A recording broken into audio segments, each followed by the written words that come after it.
Hello दोस्तों, स्वागत है आप सभी का इंडियन खबरची पर। आज मैं आप सभी को जो है पासपोर्ट कैसे अप्लाई करना है मैं आपको वो बताऊंगा। ये जो प्रोसेस है पूरा 2024 के लिए बिल्कुल नया प्रोसेस है। कौन कौन से डॉक्यूमेंट इसमें लगेंगे ये सारी चीजें जो है आज की वीडियो में स्टेप बाय स्टेप आपको समझाऊंगा। तो चलिए वीडियो को स्टार्ट करते हैं। सबसे पहले जब आप पासपोर्ट अप्लाई करते हैं तो पासपोर्ट तो पता है भाई आप लोगों की कि एक ऐसा डॉक्यूमेंट, अगर आप विदेश में जाकर के नौकरी करना चाहते हैं, है ना, या ट्रेवल करना चाहते हैं तो पासपोर्ट की जरूरत रहेगी आपको। तो अगर आपको पासपोर्ट चाहिए तो सबसे पहले आपको क्या करना होगा, यहां पर आप देख सकते हैं। सबसे पहले आप वेबसाइट ओपन करेंगे पासपोर्ट की, पासपोर्ट सेवा, और गूगल पर सर्च कर लेना, ये वेबसाइट ओपन हो जाएगी। उसके बाद जो है आपको यहां पर इस पेज पर न्यू यूजर रजिस्ट्रेशन, इस न्यू यूजर रजिस्ट्रेशन पर आपको क्या करना है, क्लिक करना है। ठीक है जी, जब आप इसके ऊपर क्लिक कर लेंगे तो आपके पास ये पेज ओपन हो जाएगा। ये नेक्स्ट पेज यहां पर आ जाएगा। ये नेक्स्ट पेज आ गया, यूजर रजिस्ट्रेशन। अब यहां रजिस्ट्रेशन पर क्या क्या चीजें करनी है भाई, register to apply at CPV Delhi या पासपोर्ट ऑफिस। सीपीवी दिल्ली उनके लिए है जो डिप्लोमेटिक पासपोर्ट चाहते हैं, यानी कि जो जो आपके क्या है, जो डिप्लोमेट्स हैं उन लोगों के लिए उनको यहां क्लिक करना है। बट हम तो डिप्लोमेट नहीं है, एक नॉर्मल पर्सन जो है उसको पासपोर्ट ऑफिस पर क्लिक करना है। इसके बाद पासपोर्ट ऑफिस कहां पर है ये सिलेक्ट करना है। ये ड्रॉप डाउन मेन्यू से आपको सिलेक्ट करना है कि भाई आपका दिल्ली में है, स्टेट सिलेक्ट करना है, उत्तर प्रदेश में है, कहां पर है वो यहां से सिलेक्ट करना है। इसके बाद आपको अपना नाम, स्टार्टिंग का नाम और मिडिल नेम एक साथ ही आएगा, ये आप ध्यान रखिएगा, first name plus middle name. इसके बाद सरनेम आप लगाते हैं जो भी, वो यहां पर आ जाएगा। डेट ऑफ बर्थ आप यहां से सिलेक्ट कर लेंगे। इसके बाद ईमेल आईडी, आप अपनी ईमेल आईडी यहां पर लिखेंगे। अब यहां पर एक मैसेज आता है कि भाई आप अपनी ईमेल आईडी को क्या लॉगिन आईडी बनाना चाहते हैं। ये लॉगिन आईडी जो पासपोर्ट वाले इस वेबसाइट पर रहेगी, तो आप उसी को अपना लॉगिन आईडी बनाना चाहते हैं तो यस कर दीजिएगा, अदरवाइज नो कर दीजिएगा। आपको दूसरा यूजर आईडी चाहिए तो वो दूसरा देख लीजिएगा। तो यहाँ पर लॉगिन आईडी अगर यस किया तो सेम मेल आईडी आपको यहाँ पर मिल जाएगी। उसके बाद आपको पासवर्ड डालना है। पासवर्ड पॉलिसी ऐसी है कि भाई आपको एक कैपिटल, स्मॉल और स्पेशल कैरेक्टर रखने हैं, है ना। जैसे मान लो लेट से वी, ये कैपिटल है, स्मॉल लेटर ले लिया ए, ठीक है, फिर ए 1 2 3 4 इस तरह से आपको लेट से ए, ये सॉरी @ कुछ स्पेशल कैरेक्टर भी आपको रखने हैं, वो कॉम्बिनेशन आपको पता होना चाहिए। इसके बाद ये पासवर्ड आप दोबारा से डालेंगे और कंफर्म कर देंगे। देन हिंट क्वेश्चन, ये हिंट क्वेश्चन इसीलिए दिया गया है, अगर आप अपना पासवर्ड भूल जाते हैं तो आपको हिंट क्वेश्चन की मदद से पासवर्ड रिट्रीव हो जाएगा। ठीक है, तो हिंट क्वेश्चन में क्या है, जैसे बर्थ सिटी, फेवरेट कलर, तो आप इनमें से कोई भी एक हिंट क्वेश्चन जो है सिलेक्ट कर सकते हैं और उसका आंसर यहां पर लिखेंगे। जब आप अपना पासवर्ड भूल जाएंगे या लॉगिन आईडी भूल जाएंगे तो उसको रिट्रीव करने के लिए आपसे हिंट क्वेश्चन पूछेगा और उस हिंट क्वेश्चन का आंसर आपको यहां पर देना है। इसके बाद यहां पर जो भी कैरेक्टर आपको दिख रहा है उसको आप यहां डिस्प्ले में यहां पर फिल करेंगे। उसके बाद आप रजिस्टर कर देंगे। तो जब यहां पर आप रजिस्टर कर देंगे, इस पर क्लिक कर देंगे तो आपके पास एक मैसेज आएगा इसी पेज पर, thank you for registering on passport Seva portal, to activate your account please click on the link in the email send to your email ID. आपके पास एक ईमेल आईडी गया होगा, है ना, ईमेल, आपकी ईमेल आईडी पर एक ईमेल आया होगा और वहां पर जाकर के उस एक लिंक होगा, उस लिंक को आपको क्लिक करना है। ये देखिए नेक्स्ट पेज में कुछ इस तरह का आपके पास एक ईमेल गया होगा। ठीक है, congratulation you have been registered successfully on passport Seva. तो अब आपको यहां पर एक लिंक दिख रहा है नीचे, इस लिंक के ऊपर आपको क्या करना है, क्लिक करना है। ठीक है जी, इस लिंक के ऊपर आपको क्लिक कर लेना है। क्लिक करने के बाद यहां पर एंटर यूजर आईडी, आपको जो भी यूजर आईडी आपने सिलेक्ट किया होगा वो यहां पर फिल करना और सबमिट कर देना है। ठीक है, सबमिट करने के बाद आपके पास फिर से एक मेल आएगा जिसमें लिखा हुआ congratulation your registered account has been activated successfully. तो लेट्स से ये हमारी मेल आईडी है, हमारे पास ये आ गया, तो ये हमारा लॉगिन आईडी है। ठीक है जी, पासवर्ड जो है, डेट ऑफ बर्थ जो भी यहाँ पर फिल है, और ये जो है आपके पास इस तरह का एक मैसेज आएगा कि यानी कि आपका अकाउंट जो है एक्टिवेट हो गया है। यहां तक जो प्रोसेस था वो रजिस्ट्रेशन का प्रोसेस था, यानी कि अब आप जो है रजिस्टर हो गए हैं पासपोर्ट सेवा की जो वेबसाइट है वहां पर। क्लियर। इसके बाद अब क्या करना है, फिर से ये पेज ओपन करना है गूगल पर जाकर के, और फिर यहां पर देखिए existing user login, existing user login पर क्लिक करना है, क्योंकि अब आप एग्जिस्टिंग यूजर हैं। ठीक है जी, यहां पर आप अपना लॉगिन आईडी डालेंगे, लॉगिन आईडी डालने के बाद कंटिन्यू कर देना है। कंटिन्यू करने के बाद फिर आपका ये पेज दोबारा से आएगा इस तरह से। लॉगिन आईडी यहां पर प्री फिल्ड होगा पहले से ही। इसके बाद आपको अपना पासवर्ड डालना है और यहाँ पर कैरेक्टर जो डिस्प्ले किए गए हैं वो भरने हैं। उसके बाद लॉगिन कर लेना है। ठीक है जी। इसके बाद जब लॉगिन हो जाएगा तो इस तरह से पेज ओपन होगा। ठीक है। अब अगर आपकी पहले से ही कोई एप्लीकेशन फिल्ड है तो आप उसको इस वाले टैब पर क्लिक कर सकते हैं, व्यू सेव्ड या सबमिटेड एप्लीकेशन, है ना। अगर आपको फ्रेश करना है तो आपको यहां पर अप्लाई करना है, यहां पर क्लिक करना है। क्योंकि हम इस वीडियो में आपको ये बता रहे हैं कि भाई आप अगर फ्रेश पासपोर्ट चाहते हैं 2024 में, ये बिल्कुल नया प्रोसेस है, तो आपको क्या करना है, अप्लाई फॉर फ्रेश पासपोर्ट यहां पर क्लिक करना है। और री इश्यू ऑफ पासपोर्ट ये भी यही यहां पर क्लिक होगा, यानी कि ये वो केस है अगर मान लो किसी का पासपोर्ट एक्सपायर हो गया है ना, तो तब आपको यहां पर क्लिक करना है। तो हम जो है फ्रेश पासपोर्ट के लिए अप्लाई करेंगे। इसके बाद अप्लाई फॉर फ्रेश पासपोर्ट और री इश्यू ऑफ पासपोर्ट, तो यहां पर click here to fill the application form, इसके ऊपर क्लिक करेंगे। बाकी यहां पर आपको डिटेल दी गई है, ऑर्डिनरी पासपोर्ट है आपका, है ना, तो यहां पर जो है फ्रेश चूज कैटेगरी, जो भी कैटेगरी आपको चूज करनी है। तो हम यहां पर click here to fill the application form, सीधा यहां क्लिक करेंगे। इसके बाद आरपीओ सिलेक्शन, तो RPO selection registered passport office जो भी है वो आपको सिलेक्ट करना है। तो जैसे मान लीजिए सिलेक्ट किया स्टेट, लेट्स से दिल्ली। अब उसके बाद डिस्ट्रिक्ट सिलेक्ट करेंगे, कौन से डिस्ट्रिक्ट में आरपीओ है आपका। ठीक है जी। अगर हमने उत्तर प्रदेश सिलेक्ट किया तो उत्तर प्रदेश में कहां पर है उस तरह से आपको सिलेक्ट करना है। एमपी में है तो एमपी के हिसाब से आपको सिलेक्ट करना है। इसके बाद पासपोर्ट टाइप, ये बहुत इंपॉर्टेंट है, अप्लाइंग फॉर फ्रेश पासपोर्ट या री इश्यू ऑफ पासपोर्ट। अब आपका कौन सा केस है वो आपको देखना है। ठीक है जी। तो अब हम नया पासपोर्ट चाहते हैं तो हमने यहां पर क्लिक कर दिया। टाइप ऑफ एप्लीकेशन बिल्कुल जी नॉर्मल है, और 36 पेजेस का ले लिया हमने शुरुआत में, बाद में 60 पेजेस का ले लेंगे, पहले 36 पेजेस का ले लेते हैं। तो यहां से हमने नेक्स्ट कर दिया। इसके बाद आपको क्या कर देना है, नेक्स्ट कर लेना है। नेक्स्ट करने के बाद ये पेज इस तरह से ओपन हो जाएगा। ठीक है। इसके बाद आपको क्या करना है, आपको अपना नाम लिखना है, वही फर्स्ट नेम और मिडिल नेम एक साथ लिखना है, और उसके बाद सरनेम इस वाले रो में लिखना है या इस डब्बे में लिखना है। इसके बाद आप अपना जेंडर सेलेक्ट करेंगे, और have you ever been known by other name, भाई आपको कभी बचपन में किसी और नाम से बुलाया गया है, स्कूलों में तो बुलाते थे बच्चे, उसको छोड़ देना। Have you ever been known by other names, तो यहाँ पर नो लिख लेना। ठीक है जी। क्योंकि अगर आपने बोला यस तो आपसे प्रूफ मांग लेंगे, है ना, चिंटू, है ना, चिंटू कोई बोलता होगा, कोई गंजा बोलता होगा, तो फिर वो आपसे प्रूफ मांग लेके उसको छोड़ देना। Have you ever changed your name, भाई कहा क्या आपने कभी अपना नाम चेंज किया है, बिल्कुल अगर नाम चेंज किया है तो यस कर देना, नहीं किया है तो नो कर देना। ठीक है जी। तो हमने तो नहीं किया, बाकी जिसने किया होगा यस करके वो जो है उसके फिर प्रूफ लगाएगा कि नाम चेंज करने के बाद क्या क्या क्या आपने प्रोसेस किया था, वो सारे डॉक्यूमेंट लगेंगे। इसके बाद डेट ऑफ बर्थ, यहाँ पर आप अपनी डेट ऑफ बर्थ सिलेक्ट करेंगे। अब यहाँ पर जो है is your place of birth out of India, अगर आपका आउट ऑफ इंडिया में जो है प्लेस ऑफ बर्थ है तो आप नो सिलेक्ट करेंगे। ठीक है। इसके बाद प्लेस ऑफ बर्थ, अगर आपका जो प्लेस ऑफ बर्थ इंडिया में है तो आप यहां पर क्या सिलेक्ट करेंगे जी, आप अपना जो है जहां पर आपका जन्म हुआ वो स्थान सिलेक्ट करेंगे, वो स्टेट सिलेक्ट करेंगे, उसके बाद ये डिस्ट्रिक्ट सिलेक्ट करेंगे, देन मैरिटल स्टेटस, भाई आप शादीशुदा है या नहीं, तो आप ये सिलेक्ट करेंगे।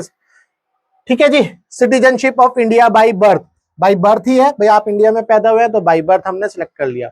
आपके पास पैन कार्ड अवेलेबल है तो पैन कार्ड यहाँ पर डालेंगे। वोटर आईडी अगर अवेलेबल है तो यहाँ लिख देंगे। ठीक है। जो एपिक नंबर होता है वोटर आईडी पर, EPIC नंबर, वो आपको यहाँ फिल करना है। एम्प्लॉयमेंट टाइप, यहाँ पर आप एम्प्लॉयमेंट टाइप सेलेक्ट करेंगे। देख लेते हैं कौन कौन से एम्प्लॉयमेंट है यहाँ पर, जैसे आप गवर्नमेंट में है, स्टैट्यूटरी बॉडी है, प्राइवेट है, होम मेकर है, कौन सा है। ठीक है। लेट्स से आपने गवर्नमेंट लिया या PSU लिया तो आपको NOC मांगेगा, तो आपको एनओसी भरनी, आप जो है जो आपका एम्प्लॉयर है वहां से आपको एनओसी चाहिए होगी। और नॉट एम्प्लॉयड है या क्या है, कौन सा आपके लिए एलिजिबल है वो आपको सिलेक्ट करना है। इसके बाद is either of your parent in case of minor spouse A government servant, मतलब आपके पेरेंट क्या गवर्नमेंट सर्वेंट है वो आपको सिलेक्ट करना है यस या नो में। एजुकेशनल क्वालिफिकेशन क्या है भैया, आप एजुकेशनल क्वालिफिकेशन जब सिलेक्ट करेंगे तो ग्रेजुएट है, 7th पास है, 10th पास एंड अबव है, between 8th and 9th standard है। ये क्यों है, ये बहुत इंपॉर्टेंट है, इसको समझना है भाई। अगर आप ग्रेजुएट एंड अबव है तो आपको सिलेक्ट करना है, 7th पास और लेस है तो सिलेक्ट करना है। देखो इसका क्या मतलब है, इसका मतलब ये है, यहां पर आप देखेंगे जैसे ही आपने एजुकेशन क्वालिफिकेशन सिलेक्ट किया लेस देन 10th, तो फिर आप ईसीआर कैटेगरी के लिए एलिजिबल होंगे, मतलब आपको ईसीआर कैटेगरी का पासपोर्ट मिलेगा, ठीक है। तो लेकिन अगर आपने 10th से ज्यादा कर रखी है, 12th कर रखी है, 10th से ज्यादा यानी कि 12th कर रखी है या ग्रेजुएशन कर रखी है, तो आप नॉन ईसीआर कैटेगरी में चले जाएंगे। ये सीधा सीधा मतलब है इसका। तो is applicant applicable for non ECR, yes. अगर आप 10th से ज्यादा है यार, आपने 10th से ज्यादा पढ़ रखा है, 12th पढ़ रखा है, ग्रेजुएशन पढ़ रखा है, एमबीए कर रखा है, कुछ भी डिग्री कर रखी है, तो आप नॉन ईसीआर में चले जाएंगे, ठीक है जी। बच्चे, कुछ बच्चे ऐसे होते हैं भाई, किसी पे कोई पेरेंट्स हैं तो पेरेंट्स जो है बच्चे के साथ, बच्चे को अपने साथ लेकर जाना चाहते हैं, तो बच्चे ने 10th नहीं कर रखी है, वो 8th में या 7th में है, तो उस केस में वो कौन सी कैटेगरी में आ जाएगा, ईसीआर में आ जाएगा। इस तरह से आपको समझना है। विजिबल डिस्टिंग्विश मार्क, भाई आपके बॉडी पर कोई ऐसा मार्क होगा जो विजिबल होगा, जैसे मेरी आंखों पर देखो लेफ्ट आई पर स्केयर मार्क है, ऐसे ही किसी के ऊपर बर्न मार्क हो सकता है, कट का मार्क्स हो सकता है आंखों पर, चेहरे पर, तो वो आपको यहाँ पर लिखना है। आधार नंबर अगर आपके पास अवेलेबल है तो वो यहाँ पर आपको लिखना है। इसके बाद आप यहाँ पर एग्री करेंगे। क्यों एग्री करेंगे जी, यहाँ पर आप देखो UIDAI आधार से लिंक होगा ये, यानी कि आप कंसेंट दे रहे हैं पासपोर्ट वालों को कि जो भी आधार में डेटा है उसको फेच करने का आप कंसेंट दे रहे हैं, आप उसको एग्री कर रहे हैं। तो जैसे आप एग्री करेंगे उसके बाद आपको क्या करना है, सेव माई डिटेल भी कर सकते हैं। अगर आप आगे नहीं करना चाहते, थोड़े समय बाद करना चाहते हैं, थक गए हैं, अगर नहीं थके हैं तो नेक्स्ट पर क्लिक कर लेंगे। तो नेक्स्ट पर जैसे ही क्लिक करेंगे आपका जो है नेक्स्ट पेज ओपन होगा कुछ इस तरह से। फैमिली डिटेल पूछेगा भाई, आपके पिताजी का क्या नाम है, अगेन फर्स्ट नेम और मिडिल नेम एक साथ रखना है, सरनेम रखना है, माता का नाम, माताजी का नाम जो है सेम ऐसे ही फर्स्ट नेम मिडिल नेम आपको रखना है। सरनेम में आपको शर्मा वर्मा जो भी है वो यहाँ लिखेंगे। लीगल गार्जियन गिवन नेम, अगर लीगल गार्जियन है तो उनकी डिटेल यहाँ रखेंगे। तो ये बेसिकली फैमिली की डिटेल है। Again save my details, then next, ठीक है, नेक्स्ट कर लेना, डायरेक्ट तो सेव हो जाएगा ऑटोमेटिक। इसके बाद प्रेजेंट रेजिडेंशियल एड्रेस, प्रेजेंटली आप कहां रह रहे हैं। Is your present address out of India, नहीं, ये हम इंडिया के बाहर नहीं रह रहे। अगर इंडिया के बाहर रहते तो पासपोर्ट होता ना हमारे पास। खैर इंडिया के बाहर रह रहे हैं और किसी का पासपोर्ट जो है एक्सपायर हो गया, तब शायद वो ये भरेंगे, तो वही वो रीइश्यू वाला केस हो जाएगा। तो यहाँ पर नहीं है तो हम अपना डिटेल डालेंगे यहाँ पर, house number and street number, ठीक है, हाउस नंबर और स्ट्रीट नंबर ये सारी डिटेल लिखेंगे भाई। इसके बाद विलेज टाउन कौन सा है, स्टेट कौन सा है, आपकी स्टेट कौन सी है, MP यूपी, ठीक है, कर्नाटक, तो डिस्ट्रिक्ट सेलेक्ट कर लेंगे। पुलिस स्टेशन, ये सारी चीजें बहुत मैंडेटरी हैं, जिनके ऊपर ये स्टार लगे हुए हैं ये समझ लो ये तो मैंडेटरी है ही है। खैर सभी के ऊपर स्टार लगा रखा है, भला हो इनका पासपोर्ट वालों का। तो पिन कोड यहाँ डालेंगे, मोबाइल नंबर यहाँ पर डालेंगे, टेलीफोन नंबर यहाँ डालेंगे, ईमेल आईडी यहाँ लिखेंगे। Is permanent address available, is permanent address available, भाई आपका परमानेंट एड्रेस अवेलेबल है या नहीं, तो आप बोलेंगे यस परमानेंट एड्रेस अवेलेबल है। नेक्स्ट पर क्लिक करेंगे, है ना, ठीक है जी, नेक्स्ट पर क्लिक करेंगे और फिर आगे बढ़ेंगे।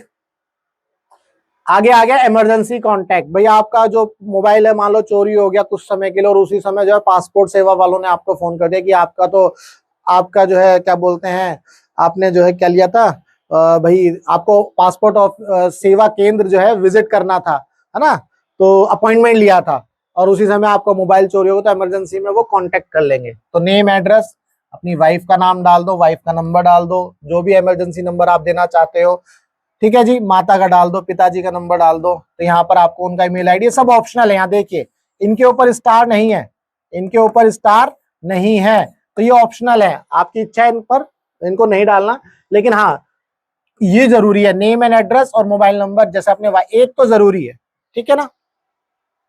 तो यहां से हम ये डिटेल डालने के बाद उसके बाद identity certificate passport detail, have you ever held hold any identity certificate, identity certificate is normally issued to Tibetan and, मतलब जो तिब्बतियन स्टेट्स हैं या दूसरे स्टेट्स के लोग हैं, तिब्बतियन और other state less people residing in India, नहीं, तो आपका यहाँ पर नहीं सिलेक्ट करना है आपको, ठीक है। Detail of previous current diplomatic official passport, अगर डिप्लोमेटिक पासपोर्ट है तब आपको यहाँ पर डालना है, अदरवाइज नहीं, ये हमारे लिए नहीं है, मतलब जो डिप्लोमेट्स नहीं है उनके लिए नहीं है।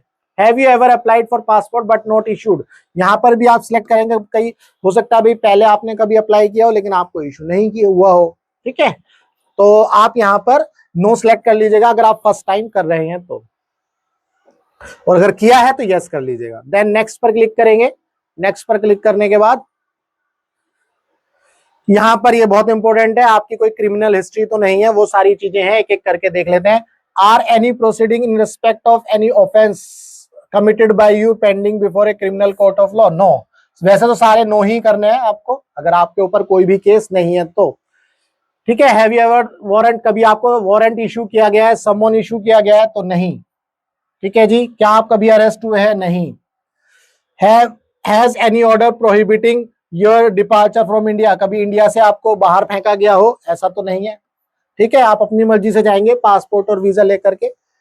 Have you at any time during the period of 5 years immediately sentence, कभी आपको जेल हुई हो, नहीं, जेल नहीं हुई है, ठीक है जी। Have you ever been refuse or denied passport, कभी आपको ऐसा किया गया कि पासपोर्ट रिफ्यूज कर दिया गया हो, डिनाई किया गया हो, नहीं, कभी अप्लाई नहीं किया तो इशू, तो रिफ्यूज कैसे करेंगे। Has your passport ever been impound, क्या उसको जब्त कर लिया गया है, नहीं, कभी इशू ही नहीं हुआ तो जब्त कहां से करेंगे। Has your passport ever been revoked, ये भी नो, ठीक है, वही जब्त वाली कहानी है, कोई दिक्कत नहीं है।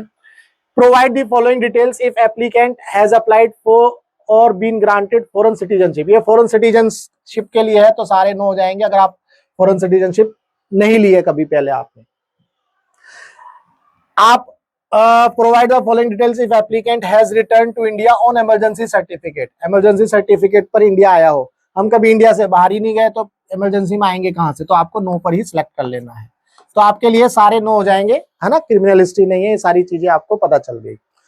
इसके बाद पासपोर्ट डिटेल्स वेरिफिकेशन, तो जो आपने डिटेल भरी थी तो पासपोर्ट का कुछ फोटो इस तरह से आ जाता है, यहाँ पर आपको आपका फोटो और थंब, है ना, फोटो, थंब इम्प्रेशन और सिग्नेचर वगैरह होंगे। यहाँ पर किस टाइप का पासपोर्ट है, इंडिया है, आपका सरनेम लिखा होगा, फिर आपका फर्स्ट नेम लिखा होगा विद मिडिल नेम, है ना, फिर इंडिया, यहाँ पर आपका जो है सेक्स मेल है, फीमेल है, या डेट ऑफ बर्थ, ये सारी चीजें आपको बेसिकली चेक करनी है, ये सारी चीजें आपको चेक करनी है, ये डिटेल चेक करनी है, एड्रेस वगैरह सब चेक करना है। इसके बाद आपको नेक्स्ट पर क्लिक करना है। ये सारी यही वही डिटेल है जो आपने भरी होंगी, वो भरी हुई डिटेल आपको इस तरह से दिखेंगी पासपोर्ट के फॉर्म में, तो आप यहाँ पर नेक्स्ट करेंगे। नेक्स्ट करने के बाद भैया यहाँ गए सेल्फ डिक्लेरेशन में। ये सेल्फ डिक्लेरेशन में क्या है, प्रूफ ऑफ बर्थ, यहाँ पर आपको डेट ऑफ बर्थ का जो प्रूफ है वो सिलेक्ट करना है। फिर यहाँ पर proof of address, address proof जो है सिलेक्ट करना है। कौन सा डॉक्यूमेंट आप देना चाहते हैं वो यहाँ से आप सिलेक्ट करेंगे। कौन कौन से डॉक्यूमेंट की जरूरत होती है वो मैं अभी आपको बताऊंगा, ठीक है जी। यहाँ पर फिर आप यस करेंगे। यस करने के बाद आपको अपना मोबाइल नंबर यहाँ डालना है। मोबाइल नंबर डालने के बाद यहाँ पर एक ऑप्शन आपसे पूछा है, no I do not want to enrol for passport Seva SMS service. अगर आपको एसएमएस सर्विस चाहिए तो आप अपना मोबाइल नंबर तो डाल दोगे, यहाँ पर नो कर देना, है ना, no I don't want, otherwise जो है आपको मैसेज आते रहेंगे, परेशान कर देंगे। खैर सरकारी है, ज्यादा परेशान नहीं करेंगे, ये तो वैसे ही नहीं हो पाते काम सरकारी में, तो ठीक है, तो यहाँ पर आप नो कर लेना। और अगर नहीं टिक करते हैं तो आपके पास जो है भैया एसएमएस सर्विस मिल जाएगी फ्री में, नॉट फ्री में, 500 रुपए लगेंगे। आई एग्री टू पे, sorry 50 rupees, 50 rupees inclusive of all taxes in cash when visiting the PSK. जब आप अपॉइंटमेंट के लिए जाओगे, है ना, तब आपको 50 रुपीज का चार्ज लगेगा, तब आप एग्री कर रहे हो, ठीक है। यहां तक तो कहानी हो गई। फिर यहाँ पर आप प्लेस डाल देना, दिल्ली, डेट, एग्री, और यहाँ पर जो है आप प्रीव्यू कर सकते हैं अपनी एप्लीकेशन को, पहले प्रीव्यू कर लेंगे, उसके बाद आपको क्या करना होगा, सबमिट करना होगा, तो आपकी एप्लीकेशन सबमिट हो जाएगी। पहले अब हम यहाँ ये देख लेते हैं कौन कौन से डॉक्यूमेंट चाहिए डेट ऑफ बर्थ के लिए और रेजिडेंशियल एड्रेस के लिए। तो भाई डेट ऑफ बर्थ के लिए जो एक्सेप्टेबल डॉक्यूमेंट है भाई, यहाँ पर नॉर्मली जिन्होंने 10th करी हुई है उनके पास तो 10th का जो सर्टिफिकेट है वही काफी है ना। बाकी और भी डॉक्यूमेंट यहाँ पर लिखे हुए हैं, है ना। यहाँ पर पढ़ सकते हो birth certificate issued by registrar of birth and death और म्युनिसिपल एमसीडी से आपके पास जो है डेट ऑफ बर्थ सर्टिफिकेट होगा वो हो सकता है। इलेक्शन फोटो आइडेंटिटी कार्ड में भी आपका डेट ऑफ बर्थ रहता है, वो भी काम कर जाएगा। पैन कार्ड में भी डेट ऑफ बर्थ रहता है, वो भी काम कर जाएगा। ड्राइविंग लाइसेंस जो आपके पास है वो भी काम कर जाएगा, ठीक है। लेकिन मेरे हिसाब से आपके पास अगर 10th का सर्टिफिकेट है या एमसीडी के द्वारा, म्युनिसिपल कॉर्पोरेशन के द्वारा जो डेट ऑफ बर्थ सर्टिफिकेट होगा वो काफी काम करेगा। तो वो इस तरह से आप देख सकते हैं, ठीक है। अब एड्रेस की बात करें तो वाटर बिल आपके पास हो सकता है, टेलीफोन का बिल जो लैंडलाइन हो या पोस्टपेड हो, ये ध्यान रखना। इलेक्ट्रिसिटी बिल, प्रीपेड तो बिल होता ही नहीं है। इनकम टैक्स असेसमेंट ऑर्डर हो सकता है, इलेक्शन कमीशन का जो आईडी कार्ड है, फोटो आईडी कार्ड जिसपे एपिक नंबर होगा वो। Proof of gas connection, IGL का गैस कनेक्शन है तो वो ले लेना, ठीक है। Certificate from employer of reputed company, letter head पर जो है कंपनी वाले भी आपको दे सकते हैं, ठीक है जी। आधार कार्ड, रेंट एग्रीमेंट, बहुत सारे हैं, आप कोई भी एक सिलेक्ट कर सकते हैं एड्रेस प्रूफ के लिए, ठीक है जी। तो ये जो है डॉक्यूमेंट एक्सेप्टेबल डॉक्यूमेंट है। यहाँ पर आपको ये सारे डॉक्यूमेंट दोनों मतलब उन डॉक्यूमेंट्स में कोई भी एक सिलेक्ट कर लेना है, एग्री करके एप्लीकेशन को सबमिट कर लेना है। जब आप एप्लीकेशन को सबमिट कर देंगे तो यहीं तक आपका प्रोसेस खत्म नहीं होता, आपको अपॉइंटमेंट भी लेनी होगी, ठीक है जी। आपको क्या करना है, अपॉइंटमेंट भी लेनी होगी। यहां पर जैसे लिखा था ना application on the appointment date, तो इसके बाद जो नेक्स्ट प्रोसेस है उसका ये है कि आपको पेमेंट करनी है और अपॉइंटमेंट लेनी है। क्योंकि ये वीडियो ज्यादा बड़ी बन जाएगी, अब जो है मैं आपको इसके आगे का जो प्रोसेस है वो नेक्स्ट वीडियो में बताऊंगा, ठीक है। यहां तक तो आपको ये पता चल गया कि भाई कैसे रजिस्टर करना है, कैसे एप्लीकेशन को सबमिट करना है। सबमिट करने के बाद आपको अपॉइंटमेंट डेट सिलेक्ट करनी है और पेमेंट करनी है और फिर आपको विजिट करना है। वो सारी चीजें जो है मैं अब आपको नेक्स्ट वीडियो में बताऊंगा। अगर आपको इस वीडियो में कोई भी डाउट है, कहीं पर भी कोई भी डॉक्यूमेंट नहीं समझ में आया, या कोई भी सेल जहां पर मैं आपको बता रहा था कि यहाँ ये फिल करना है वो नहीं समझ में आया, तो इसी वीडियो में कमेंट करना और फिर मैं आपको जो है उसका रिप्लाई कर दूंगा। अगर वीडियो अच्छी लगी हो तो वीडियो को लाइक करना, शेयर करना। मिलेंगे अपनी नेक्स्ट वीडियो में जल्द ही, जिसमें आपको इस प्रोसेस को हम कंप्लीट करके बता देंगे। तब तक के लिए good bye, tata, take care, जय हिंद।